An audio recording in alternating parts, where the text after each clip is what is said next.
नमस्कार, मैं हूं विकास चंद्र। चुनाव आयोग ने लोकसभा चुनाव 2024 की घोषणा कर दी है, तिथि बता दी है।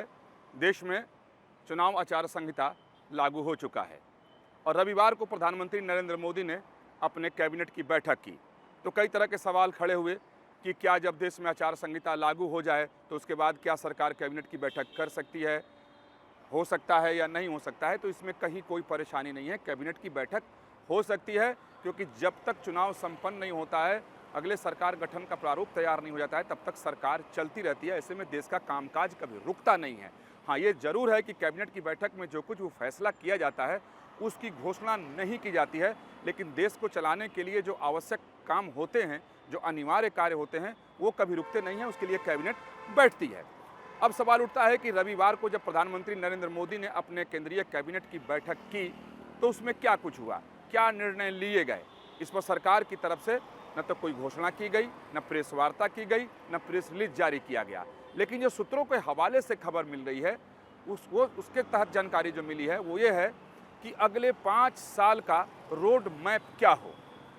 इस पर कैबिनेट की बैठक में चर्चा हुई और तमाम सारे कार्यों को लेकर के विस्तार से प्रधानमंत्री नरेंद्र मोदी ने अपने कैबिनेट के मंत्रियों के साथ मंथन किया और चर्चा की। यहाँ देखिए कि प्रधानमंत्री नरेंद्र मोदी पूरी तरीके से आत्मविश्वास में हैं कि जब 2024 का लोकसभा चुनाव जो होने जा रहा है उसमें उनकी सरकार वापस आएगी ही आएगी, यानी केंद्र में एक बार फिर से मोदी की सरकार बनेगी। लिहाजा प्रधानमंत्री नरेंद्र मोदी अब अगले यानी 2029 तक की रूपरेखा बनाने में जुट गए हैं और उसी रूपरेखा पर केंद्रीय कैबिनेट की बैठक में चर्चा चली कि अगले 5 साल तक केंद्र की सरकार क्या क्या काम करेगी, लोक कल्याणकारी वो कौन कौन से काम होंगे, इंफ्रास्ट्रक्चर डेवलप करने के लिए क्या क्या सरकार को और करने चाहिए, आम लोगों के जीवन को सुगम बनाने के लिए क्या कुछ किया जाना चाहिए, क्या नीति होनी चाहिए। तो इन सब तमाम बातों पर कैबिनेट की बैठक में चर्चा की गई।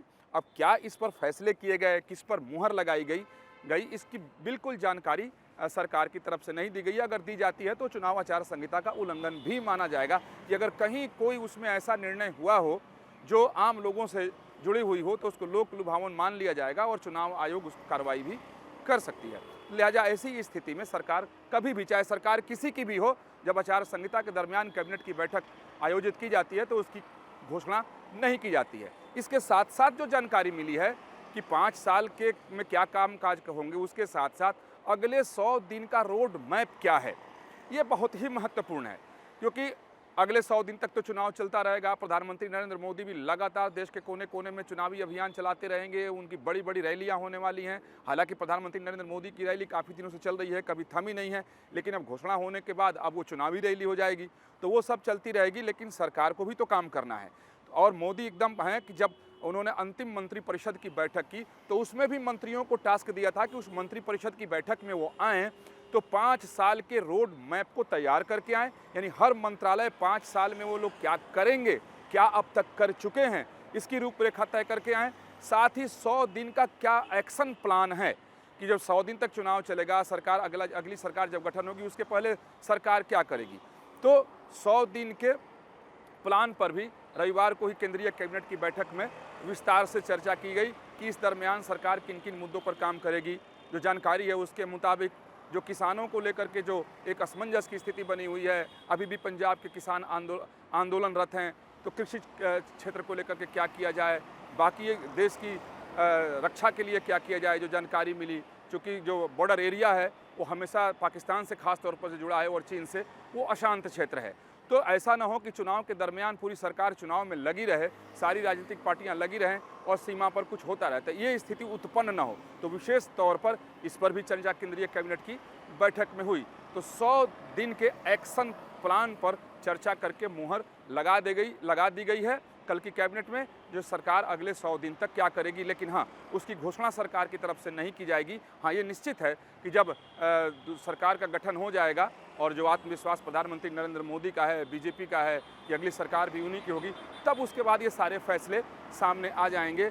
लेकिन 5 साल के रोड मैप और 100 दिन के एक्शन प्लान को लेकर के प्रधानमंत्री नरेंद्र मोदी ने अपने मंत्रियों के साथ रविवार को मंथन किया और बहुत सारी चीज़ों पर निर्णय लेकर के उस पर कैबिनेट ने अपनी मुहर लगा दी। अब इंतजार करते रहिए कि आखिर वो कौन सी महत्वपूर्ण बातें थी और महत्वपूर्ण फैसले थे जिसको कैबिनेट की बैठक में मुहर लगाई गई।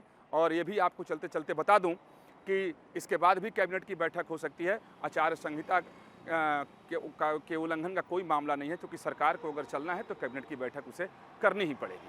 वीडियो जर्नलिस्ट जयराम यादव के साथ विकास चंद्र, न्यूज़ नेशन, दिल्ली।